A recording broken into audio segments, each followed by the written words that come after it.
Do you like what you do? Are you happy with your job? Have you thought about leaving only to be coaxed back by the promise of more money, promotion, work-life balance, whatever it may be? If the answer is yes, then this video is for you. Hello and welcome. My name is Brendan. I'm a recovering accountant based here in London, and on this channel I help millennials navigate busy lives and make sure that work does not suck.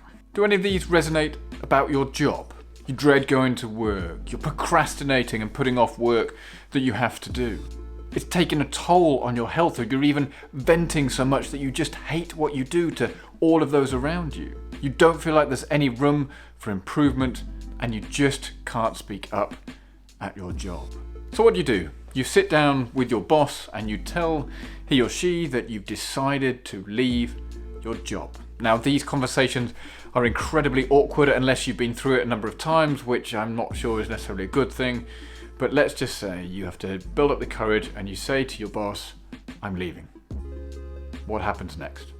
Once you've given your notice or you've told your boss the intention to leave, it's not uncommon for companies to counter offer. Now, should your company counter offer after you've said that you're leaving, is it best to accept that counter offer? And that's something we're going to look at today, because the decision of whether you should stay or go can often be the difference between being unhappy and happy in your job. More often than not, handing the notice in is a bit of a wake-up call to employers. I'm sure we've all been in situations where we just wish that we'd been more valued prior to a particular decision point, at which point that's when things start to happen. You might be looking at me slightly inquisitively and saying, Brendan, what are you going on about? So let's use the mobile phone contract as an example. Here in the UK, we have obviously a number of big providers, and I'm with EE. So when my contract is up for renewal, I wait for a phone call for somebody to come along and say, Brendan, would you like this new iPhone 97 that has a gigabyte worth of memory and all this sort of fun stuff? Okay, so let's have that conversation. I sit there and I wait for the telephone to go, which is ironic because I'm asking for a mobile phone contract. Never happens. I get an email from EE telling me it's time to upgrade. But when I go in and have a look at the upgrade options, I find out that new customers get a better deal than existing customers. I'm like, how does that work? Now, at that point, you think, okay, stuff it, I found a better deal somewhere else, I'm going to leave. So you tell them, I'm leaving. And at that point, the company goes into overdrive. They think, I don't want to lose a valued customer. Valued customer, yeah, whatever. And all of a sudden, out come discounts and promotions and additional discounts that you haven't previously been able to access. Why does it take somebody to say that you're leaving before you get the customer service and the value that you feel like you deserve? The same could be true in a job. Why does it take for somebody to say I'm leaving before a company turns around and says, what can we do to keep you? Quite frankly, if you'd had this conversation 3 months ago before I decided to leave, then we wouldn't be in this pickle and you probably could have kept me as a valued employee. But that doesn't happen. So all of a sudden we're sat here now, handing my notice in, I'm saying, okay, I'm leaving. And the company think, shit, what are we going to do? How can we entice him to stay? Quite frankly, we're going to be a bit short-staffed if we don't have him to stay. So yeah, okay, we need to keep him on for a bit. Things you need to consider. So if they were going to counteroffer, there are certain things that you need to consider right up front. Is why were you looking to leave in the first place? Was it only about money? Or were you looking for a more interesting challenge, a different direction, an alternative career? Or perhaps even following a passion or a hobby and building it in to become your day job? These are all questions that you need to answer when deciding whether you should stay or go. Because accepting a counteroffer will negate these questions. If you have decided that you're going to leave and you accept a counteroffer, what you're actually saying is, I quit and I give up on that direction I wanted to go in. Do you have a goal? Well, it's not going to happen anymore if you stay where you are. Do you have a passion that you were going to pursue and build into something exciting? Yeah, well, that's not going to happen either. One of the other negatives that people don't tell you is that if you've got a job to go to that you've said you're going to take and you get counter-offered, and then you turn down the new company, you're probably not going to get hired there ever again. Now, that might be a little bit melodramatic, and I'm sure it won't happen to you, but just in case, please don't piss off the other company that you're about to say no to. The other side of it is, if you do decide to accept the counteroffer, you might be viewed with suspicion within your existing company.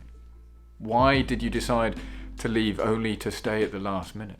Was it as obvious as generating additional leverage in the market so that you could get a better deal where you are now? You might even be regarded as no longer being a team player. It will begin to count against you in terms of promotions and bonuses and incentives, because management will realise that either you were a flight risk and they're pleased that you've stayed, or they might realise that you're actually looking to leave in the long run anyway, so will view you a little bit suspiciously. These are all things you're going to have to weigh up. The moment you say that you want to leave, this is a bit of a challenge. If you try to resolve some of the issues that you have, whether it be a title or more money or more responsibility or a different role, and the situation hasn't been resolved, the counteroffer has been put in place for the benefit of your employer, because they want to keep you certainly until they've got a handover and they're just trying to limit their losses. Just be careful. Accepting a counteroffer can feel very attractive, but it can be quite detrimental to what you're trying to do. But when can counteroffers work in your favour? Well, if there's been a high turnover of staff and maybe senior management have moved on and you've had a change of line manager, having a counteroffer can probably work in your favour. Conversations that you might have had with your manager can be superseded when you find out that your manager is leaving the company. As a result, this might give you an opportunity to cash in some of that leverage and look to leverage a counteroffer. It is a bit of a high-risk strategy, and it's one that you're going to have to weigh up, because if it works, happy days. But if it doesn't, as I've mentioned before, you could be regarded with suspicion, not only within the teams and the wider business, but also by senior management. So please, it is a high-risk, high-reward strategy, and if you are going to employ it, just be aware of all of the downsides. Now, I know I said earlier that you shouldn't accept the counteroffer, but it's probably a bit premature of me, so I'm going to just weigh up the options that you do have. So should you accept the counteroffer? Here are the reasons why you should say no.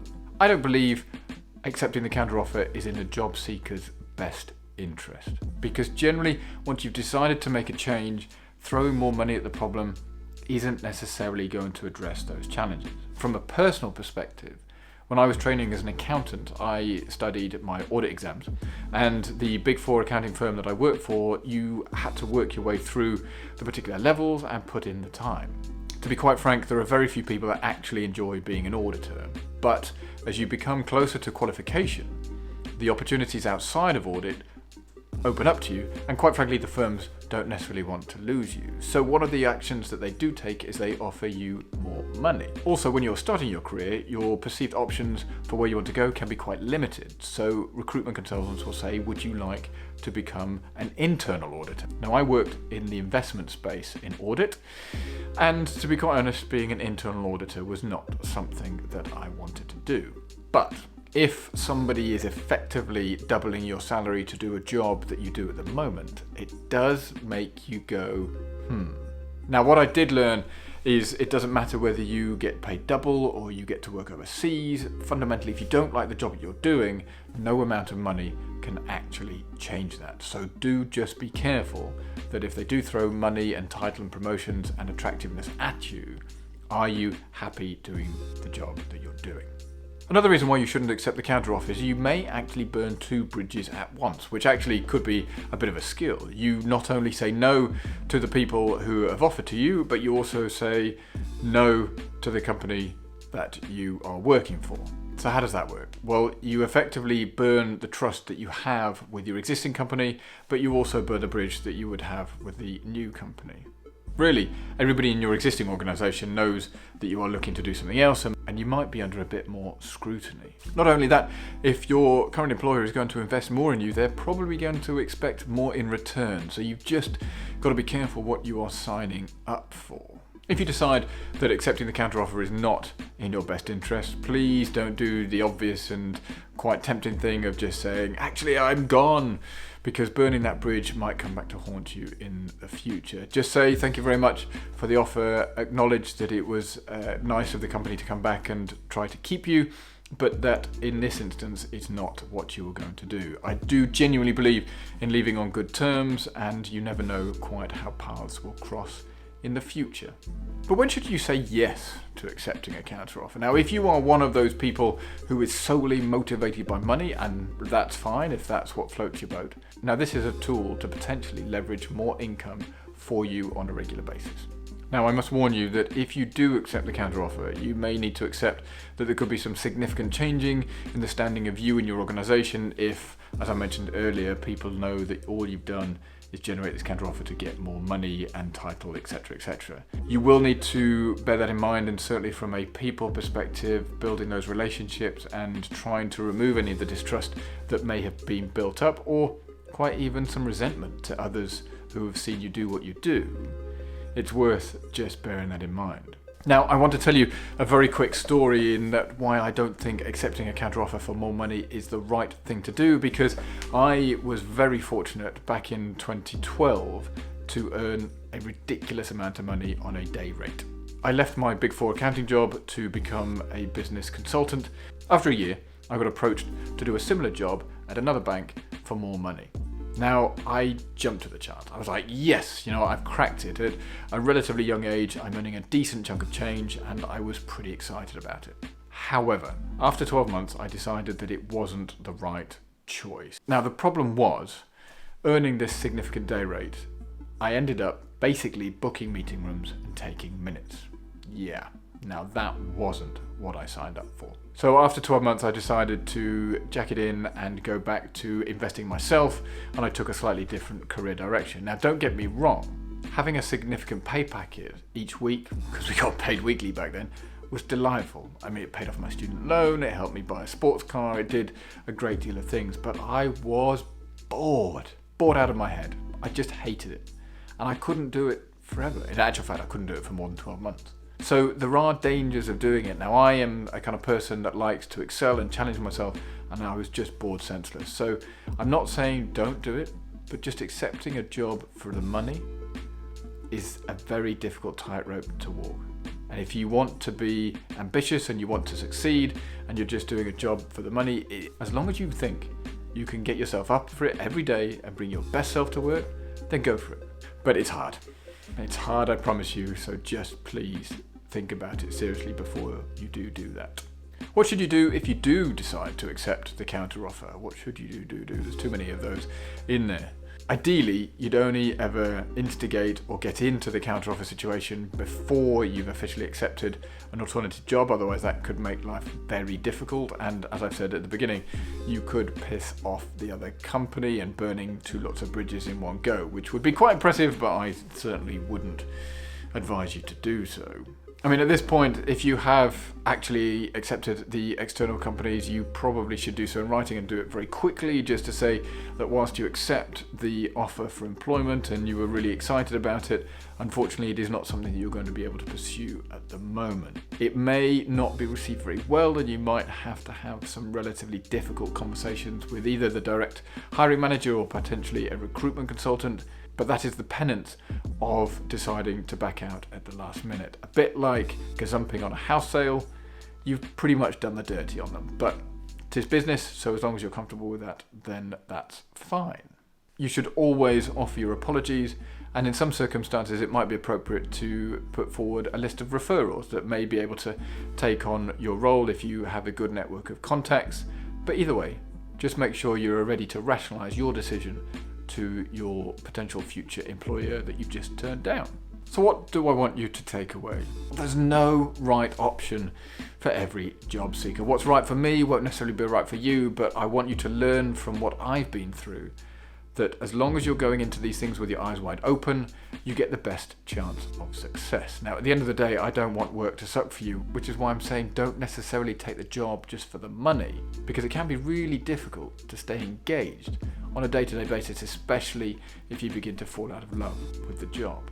Now, my recommendation really is to assess all of the different scenarios and options prior to handing your notice in, because once you do start that chain of events, HR get involved, your line manager knows that you're potentially looking to leave, you'll begin to worry about how you extricate yourself from the business. If you've got an offer that you need to think about, has it aligned up and is it going to give you what you need? It's a pretty stressful time as it stands. So why not give yourself the best possible chance to succeed? Consider all angles and make sure it's a decision that you can live with. Fundamentally, who gives a shit around what anybody else thinks? If you're not comfortable and you can't live with the decision that you make, then don't do it. A quick one that you might want to bear in mind is, are you trying to convince yourself it is the right thing to do, or are you trying to convince yourself it is the wrong thing to do? Now, it might not sound like much, but the nuance is quite significant. Because if you're trying to convince yourself it's the right thing to do, then fundamentally, you in your heart of hearts know that you shouldn't be doing it. That's how I see it. Now conversely, if you're trying to convince yourself it's the wrong thing to do, that means that you're challenging your thinking around saying, what are the alternatives? What could go wrong? Really, you're actually saying you want to do it. It's just about providing that contrary thought to say, okay, what do I need to look for? Those two questions really helped me when I've been going through some tough moments around what I should do to either stay or go. And that's all I wanted to say today. Should you accept a counteroffer from your existing employer if you decide to leave? Now, personally, I don't think you should, but that's my opinion. If you've liked this, I think you'd really appreciate this video here where I talk about quitting my job with nothing to go to and how Sunday evening blues should never happen to you. But with that, my name is Brendan. I hope you've enjoyed this and I will see you all in the next video. Cheers.